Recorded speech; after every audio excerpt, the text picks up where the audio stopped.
Ready to unlock the power of automated webinars and generate leads while you sleep?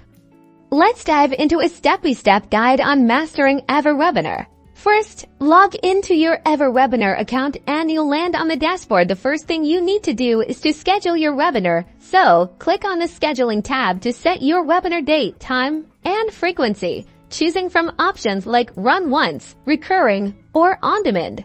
Next, head over to Webinar Settings here. You'll define your webinar's title, a compelling description to entice attendees, and input the presenter details, including name, title, and bio. You can also customize the registration page to match your branding. Now for the heart of your webinar, your presentation.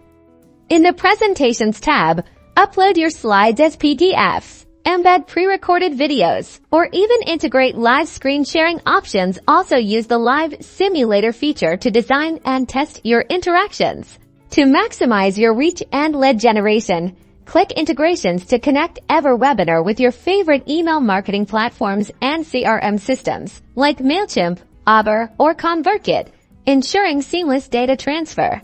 Keep your audience engaged with interactive elements like live chat, polls to gather valuable insights, and Q&A sessions to address their questions. You can also strategically insert offer pop-ups during the presentation. Finally, after your webinar, dive into the Analytics tab. Track key metrics like registration rates, attendance, engagement scores, and even sales conversions. Analyze this data to optimize your future webinars for better results. Now go and create engaging webinars.